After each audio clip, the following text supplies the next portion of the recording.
So let's start from we left in the last lecture. हम basically इसमें आज study करेंगे कि जो इफ़ेक्ट ऑफ एल्टीट्यूड है वो विंड स्पीड पे क्या होता है। तो विंड स्पीड जो है वो आपकी क्यों इम्पोर्टेंट है, हमें पता है कि जो आपकी as per cubic law power available in the wind is directly proportional to the cube of the wind velocity. तो विंड वेलोसिटी का जो क्यूब है उससे डायरेक्टली प्रोपोर्शनल है। इसका मतलब ये है कि जितनी आपको अच्छी विंड वेलोसिटी मिलेगी उतनी आपको की पावर जनरेशन अच्छी हो जाएगी, बेहतर हो जाएगी। इसीलिए आप देखते हैं कि ये जो रिलेशनशिप है एल्टीट्यूड का विंड स्पीड से, इसका मतलब विंड स्पीड और एल्टीट्यूड का मतलब ये हुआ कि हम टावर हाइट को देखना चाह रहे हैं कि हमारी जो टावर हाइट है वो ऑप्टिमम कितनी होनी चाहिए, कैसे वो बेहतर हो सकती है, और हम कहाँ बेसिकली इंस्टॉल करेंगे हमारे विंड टर्बाइंस, लोकेशन उसकी कैसी होनी चाहिए। अगर आपका अर्बन एरिया है तो लोकेशन क्या होगी, और अगर आपका रूरल एरिया है, प्लेन एरिया है तो क्या होगी। तो टावर हाइट बहुत इम्पैक्ट करती है। जैसे हमने स्टडी किया था कि जो आपकी अगर प्लेन आपके पास एरिया है, कोई हिंड्रेंस नहीं है, तो ज़मीन के ऊपर जो विंड स्पीड है वो कम है आपके पास, स्टार्टिंग फ्रॉम 0 to 4, 5, जैसे जैसे आपकी हाइट बढ़ रही है फ्रॉम द अर्थ 10 मीटर पे आपको एक अच्छी विंड स्पीड मिलना शुरू हो गई है, और उसके बाद आप ऊपर आएंगे तो 40 to 50 मीटर्स पे आपको एक बहुत अच्छी विंड स्पीड मिल रही है। तो इसीलिए जब आप देखेंगे कि टावर हाइट्स जो है ना आपकी 40-50 मीटर से अबव जाती हैं मोस्टली। अच्छा, एक और चीज़ ये आप देखेंगे कि अगर आपके पास कोई हिंड्रेंस है, अगर ट्रीज़ हैं आपके पास जहाँ आपने विंड मिल लगानी है या विंड टर्बाइन इंस्टॉल करनी है, तो उसकी वजह से टर्बुलेंस आएगी नीचे और रेजिस्टेंस आएगी इन द एयर फ्लो, और जब रेजिस्टेंस आएगी इन द एयर फ्लो तो फिर आपकी जो विंड है उसकी जो स्पीड है उस पर भी इम्पैक्ट आएगा। इफ़ेक्ट ऑफ ग्राउंड सरफेस, ठीक है, यहाँ देखें आपने विंड स्पॉट होगी। अब पहले इसका ज़ीरो स्पीड स्टार्ट हो रही थी ये अर्थ सरफेस से, फिर ग्रेजुअली इंक्रीज़ हो रही थी, लेकिन अब चूँकि आप देखें कि ट्रीज़ हैं, काफ़ी डेंस ट्रीज़ हैं यहाँ, तो विंड स्पीड अब इन ट्री के टॉप से स्टार्ट हो रही है समहाउ, और यहाँ से फर्दर आपको ऊपर एक अच्छी विंड स्पीड मिल रही है। जबकि अगर आपके पास ओपन एरिया है तो आपके पास ये प्रोफाइल है विंड का।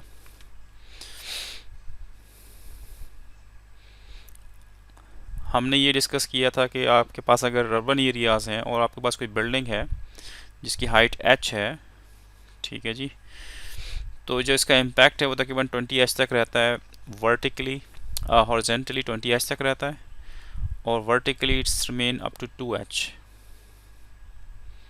ओके, तो इसका मतलब क्या है कि आपको जो इसकी टावर हाइट है, अगर आपने यहाँ टावर इंस्टॉल करना है, विंड टावर इंस्टॉल करना है, तो आपकी जो टावर हाइट है it should be at least 2h, कम से कम 2h जो है ना उससे ऊपर होना चाहिए, वरना you will start to lose the basically wind power. Similarly अगर आपने के पास फ्री लैंड अवेलेबल है, then it's another option is to go to 20h to be an optimal, and here you start to get the good winds. So we have two option in this case.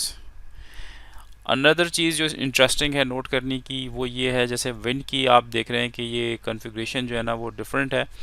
तो अगर आपका rotor size बड़ा है, if you have a large rotor size, if you have a big swept area, तो आप देखोगे कि जो टॉप पे विंड की स्पीड है, इसकी जो ब्लेड कट कर रहे हैं इसके अपर हाफ पे जो हमारा स्वेप्ट एरिया है वो डिफरेंट है, और लोअर हाफ पे इसकी स्पीड डिफरेंट होगी। तो इट मीन दैट कि it will have a different impact on the rotor, it unbalance winds hit होंगी, तो जो आपके पास इसकी शाफ्ट है उस पर भी डिफरेंट अनइक्वल फोर्सेस एक्ट कर रही होंगी। तो ये भी चीज़ एक इंटरेस्टिंग है कि आपको ऑब्वियसली ऐसी हाइट पे लगाना है कि जहाँ आपके पास विंड जो है ना वो स्मूथ आना शुरू हो जाए, और टॉप एंड बॉटम पे विंड के प्रेशर्स जो हैं वो इस हद तक डिफरेंसेस में ना आए। फॉर एग्जांपल अगर मैं यहाँ लगाता हूँ अपनी विंड टर्बाइन, तो you can see it's a big difference in between top half and bottom half, and it basically can create really an impact mechanical basically forces, and it will also similarly can it produce vibrations and turbulences in the wind turbine while it is rotating. ठीक है, rotate करते हुए उसको जो टर्बुलेंसेस हैं, imbalances हैं, vibrations हैं, वो भी क्रिएट होंगी। तो जो हमारे पास विंड टर्बाइंस हैं, हमारी ख्वाहिश होती है कि स्मूथ विंड हो। स्मूथ मीन्स एक स्पीड से मुस्तकिल आ रही है, उसमें वेरिएशंस नहीं है। तो जितने भी वेरिएशन, सडन वेरिएशंस हैं, ऑल्सो इसके भी इम्पैक्ट्स हैं टर्बाइन पे। सडन वेरिएशंस की वजह से शॉक्स हैं, उसमें वाइब्रेशंस हैं, इनकंसिस्टेंट पावर फ्लो है, पावर कंट्रोल आपका मुश्किल हो जाएगा। जैसे हमने डिस्कस किया था कि पिच कंट्रोल, रेगुलेशन कंट्रोल है, obviously it will also need time, take times to operate. तो ये सब चीज़ें जो है ना इम्पॉर्टेंट है। अच्छा, नेक्स्ट हम देख लेते हैं कि जी what's the relationship between wind and wind speed and the height. तो जो इक्वेशन हम देख लेते हैं कि जी विंड स्पीड आपकी हमने देख लिया कि जैसे जैसे आपकी हाइट बढ़ती है तो विंड स्पीड बढ़ती है, और ये फार्मूला जो है हम नॉर्मली यूज़ करते हैं विंड टर्बाइंस में स्पीड के लिए। v is the wind speed at the height h। तो हम कोई भी एक रेफरेंस हाइट ले सकते हैं, ठीक है, कि अगर लेट्स सपोज 10 मीटर के ऊपर नॉर्मली लेते हैं कि 10 मीटर हाइट पे हम एक रीडिंग ले लेते हैं कि अभी क्या विंड स्पीड चल रही है। उसके बाद फिर हम उसको रेफरेंस बनाते हुए कि 10 मीटर वाई हाइट पे अगर जो भी विंड स्पीड है उसके रेफरेंस से 20 metre, 30 metre, 40 metre, 50 metre, 60 metre height पे आपको क्या विंड स्पीड मिल रही है। एंड रीज़न बीइंग के आपने देखा होगा कि नीचे बहुत ज़्यादा वेरिएशंस हैं। नीचे आप लगाते हैं, अगर आपका विंड मिल लगाएंगे तो आपको डिफरेंट अपर हाफ में, लोअर हाफ में काफ़ी वेरिएशंस मिलेंगे। तो it makes it really quite difficult, impractical to install a bigger. जितना बड़ा उसका साइज़ होगा उतना ज़्यादा फोर्सेस डेवलप होंगे अनबैलेंस, तो इतना बड़ा विंड मिल इंस्टॉल करना फिजिबल नहीं रहेगा। तो हम 10 मीटर से ऊपर हम इसकी कैलकुलेशंस कर रहे हैं। 10 मीटर पर हमने देख लिया कि भाई कितनी आपकी स्पीड है, ठीक है, तो उसको हमने डिनोट कर दिया as a reference quantity v0। Okay, तो हमने इसको डिनोट कर दिया v0 से, और v0 पे हमने स्पीड मेजर कर दी, और v0 is at the height h0, यानी हमने रेफरेंस क्वांटिटी सेलेक्ट कर ली है कि भाई 10 मीटर की हाइट रेफरेंस है, और 10 मीटर की हाइट पे कितनी स्पीड होती है। तो ये इसकी एक रेफरेंस कर्व जो कि बेसिकली विंड जो हमारी टर्बाइंस हैं उसके अंदर इस्तेमाल होती है। ओके, फिर उसके बाद हमने देखा हर डिफरेंट मीटर्स के ऊपर हमने उसको मेजर करना शुरू कर दिया कि भाई स्पीड कितनी आ रही है। रीज़न बीइंग कि हम ये आप डिसाइड करना चाहते हैं कि हमारे टावर की हाइट क्या होनी चाहिए। एक हमारे पास सम रूल आ गया कि अगर अर्बन एरिया है तो you need to maintain 20H और 2H। उसके बाद आपने, अगर आप अर्बन एरिया में हैं या इवन आप प्लेन एरिया आपके पास है या सी है, तो आपने डिफरेंट एल्टीट्यूड्स के ऊपर विंड स्पीड मेजर की, ठीक है जी। और उसके बाद ये फार्मूला आपको मिलता है विंड स्पीड का फार्मूला जो कि यूटिलाइज़ करते हैं हम। वो बेसिकली क्या है, velocity at given height, velocity at reference height which is 10 meter. In our case normally it's been taking at 10 meter. H is at the height, given heights, and h naught is the reference height, and we have an power of alpha. तो alpha की power भी इसमें आ जाती है। अब alpha basically क्या है, alpha है हमारे पास फ्रिक्शन कोफिशिएंट इस्तेमाल किया जाता है। फ्रिक्शन कोफिशिएंट क्या है, बेसिकली फ्रिक्शन कोफिशिएंट डिनोट करता है कि एयर फ्लो में कितनी रेजिस्टेंस आ रही है। लेट्स सपोज वहाँ स्मूथ ग्राउंड है, स्मूथ हार्ड ग्राउंड है और कॉम वाटर है फॉर एग्जांपल, यानी कि ऑन शोर ऑफ शोर प्लेन एरिया है, तो कोफिशिएंट ऑफ फ्रिक्शन जो है ना वो 0.1 हम ले लेंगे। अगर हमारे पास टॉल ग्रास है तो फ्रिक्शन बढ़ गई है आपके पास, ये देखें तो 0.15 हो गया आपके पास। और आप अगर देखें high crops, Hess's and shrubs, तो ये कोफिशिएंट बढ़ता जा रहा है। Wooded counter side many trees 0.25 हो गया आपका। एज एज जैसे आप चीज़ें ऐड करते जा रहे हैं फ्रिक्शन कोफिशिएंट अल्फ़ा आपका इंक्रीज होता जा रहा है। और small town with trees and shrubs 0.3, large city with tall buildings 0.4। तो ये आपके पास कर्व आ जाती है। और आपने इसमें देखा कि हमने वेलोसिटी एट गिवन वेलोसिटी और उसके बाद फिर एक velocity at velocity at the given height versus the velocity at 10 metres. तो ये एक जनरलाइज ग्राफ्स बने होते हैं। और ये ग्राफ्स आपको अगर आप किसी साइट पे स्पेसिफिकली मेजर करना चाहते हैं आप ख़ुद भी कर सकते हैं। और अगर उस साइट के ऊपर जो आपके पास डिफरेंट सर्वेस के रिज़ल्ट्स हैं तो उससे भी आपको ये चीज़ें मिल सकती हैं। ओके, तो हम आगे चलते हैं। अच्छा, अब इस ग्राफ को हमने जो देखा था वो ग्राफ बेसिकली था velocity versus height.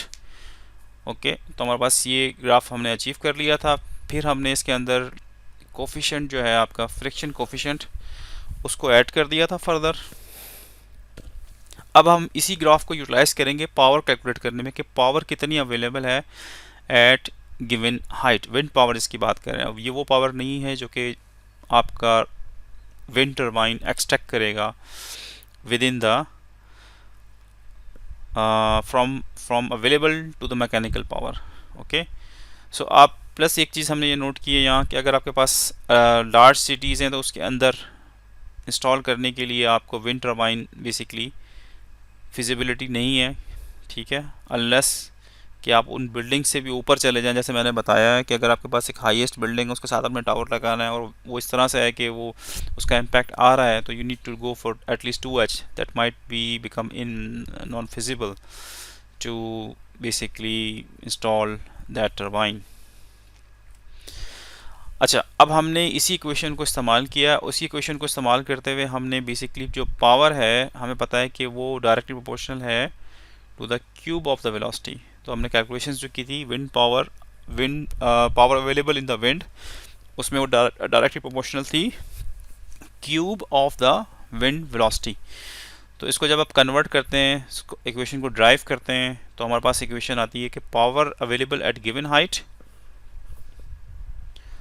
divided by the power available at the reference height, which is a 10 meter over here, equals to given height divided by the reference height। अब अल्फ़ा आपके पास पहले से अवेलेबल था, चूँकि velocity cube से relationship से attach होती है पावर के साथ, तो हमने 3 ऐड कर दिया इस इक्वेशन के अंदर। ओके, बिकॉज क्यूबिक रिलेशनशिप है पावर का विद रिस्पेक्ट टू वेलोसिटी, और वेलोसिटी बढ़ रही है हाइट के साथ, तो सेम 3 क्यूब यहाँ भी आपके पास आएगा। It's come as 3 alpha. अच्छा, अब अगर आप चेक करें कि ये आपकी हाइट बेसिकली ये आपकी हाइट को शो कर रहा है ग्राफ, और ये शो कर रहा है पावर को। It is basically the ratio of power at given height to the reference height. तो it's basically a power ratio, और ये आपके पास आ गई हाइट। अब आप देखें कि ये स्टार्ट हो रही है 10 से। सो ये 10 से क्यों स्टार्ट हो रही है, इसका रीज़न ये है कि हमने रेफरेंस हाइट 10 ली है। जब आप 10 के ऊपर रीडिंग लोगे 10 डिवाइडेड बाय द 10, तो you will get 1। Okay, so at the reference height आपकी वैल्यू 1 हो जाएगी, यानी कि आपने जो पावर 10 पे, अगर मैं यहाँ पावर 10 पे मेजर करता हूँ तो P will be equal to P naught and H will be equal to H naught. P is equal to P naught at reference height, क्योंकि आप 10 मीटर्स पे ले रहे हैं, और H is equal to H naught. तो ये graph पढ़ने का प्रोसेस हमें समझना पड़ेगा, और हम समझ में आ रहा है कि इस तरह के ग्राफ से अगर इसको पढ़ के आपको अंदाज़ा हो जाएगा कि यार इस साइड के ऊपर विंड की और हाइट की रिलेशनशिप क्या है। अच्छा, अब डिफरेंट अल्फ़ा हमने अप्लाई कर दिए, ठीक है।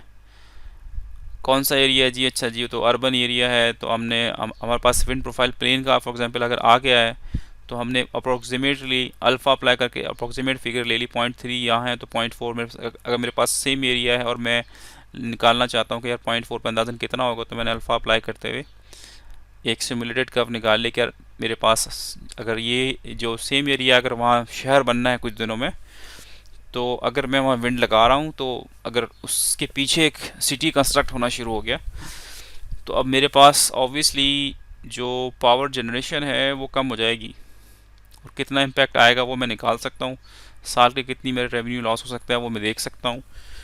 तो इसका मतलब ये है कि आपको जब विंड की इंस्टॉलेशन करनी है ऐसे एरियाज़ में जहाँ कंस्ट्रक्शंस हो सकती हैं, तो obviously you need to take care.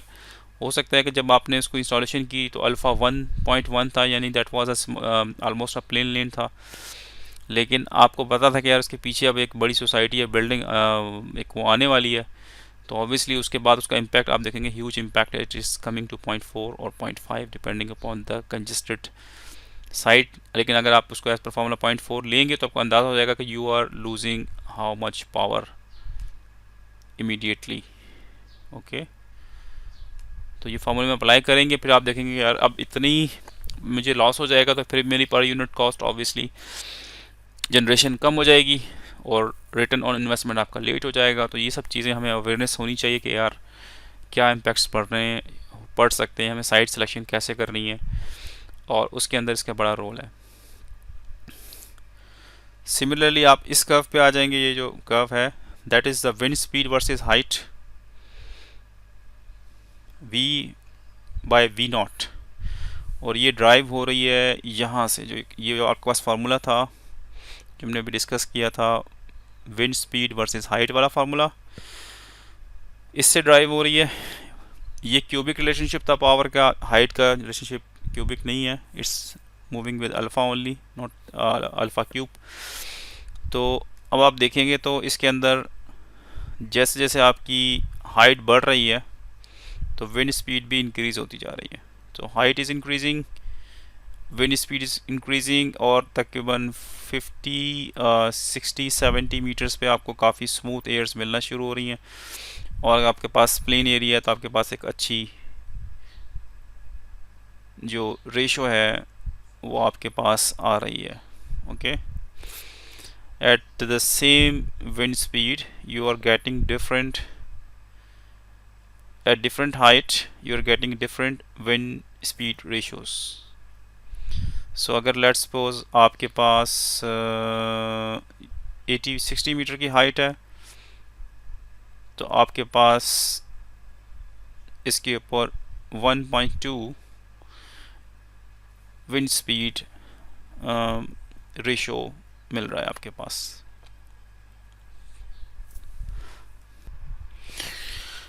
तो आप ये देखें कि अगर आपके पास स्मूथ एरिया है तो आपके पास एट 60 मीटर आपके पास जो विंड स्पीड रेशो है दैट्स 1.2, और फिर ये different as height is increasing wind speed ratio is increasing as well. अगर आपके पास ऐसा एरिया है for example alpha is equal to 0.3, alpha is equal to 0.3, that means it's a small town with trees and shrubs. ठीक है, तो आपके पास अगर अल्फ़ा इज 0.3 है तो आप ये देखोगे कि यार एट 10 मीटर इट्स 1, और 20 पे आप देखोगे तो विंड स्पीड रेशो 1.3, 1.4, और 60 पे आप देखोगे तो जो हमारे पास विंड स्पीड रेशो है that's basically increased a lot as compared to the wind speed ratio at the area where we have a smoother or straighter plane। तो इसका क्या रीज़न हो सकता है, यानी कि जो प्लेन एरिया है वहाँ अल्फ़ा आपका जो है जहाँ कम है वहाँ विंड स्पीड रेशो जो है ना वो स्लोली इंक्रीज़ कर रहा है, और जो एरिया आपके पास जितना अनइवन है, रफ़ है, एयर की रेजिस्टेंस ज़्यादा है, वो बहुत स्पीड से आपका जो है ना विंड स्पीड रेशो बढ़ रहा है। इसका रीज़न ये है सिंपली, जैसे हम यहाँ कर्व्स में देख सकते हैं थोड़ा सा, ठीक है, जो प्लेन एरिया है वहाँ 10 मीटर हाइट पे आपके पास फॉर एग्ज़ाम्पल ये विंड स्पीड है, और उसके बाद आपके पास आस्ता आस्ता वो बढ़ रही है। तो विंड स्पीड रेशो यानी कि आप स्पीड एट 10 मीटर काफ़ी बेहतर हालत में है, क्योंकि इस पॉइंट के ऊपर ऑलरेडी एयर की का फ्लो में कोई ऑब्स्ट्रक्शन नहीं है, अल्फ़ा 0.1 है, और ऊपर जाते हैं तो उसमें थोड़ा सा इजाफा होता है, तो विंड स्पीड रेशो जो है ना वो इतना ज़्यादा नहीं बढ़ता। यानी बेसिकली ये विंड स्पीड रेशो आपको ये शो कर रहा है कितनी अनइवननेस है एयर के अंदर, कितनी एब्रप्टली, जितनी एब्रप्टली एयर जो है ना उसकी स्पीड बढ़ रही है with changing in the height. So you are getting that curves, that curve is basically showing you how abruptly air is changing its direction.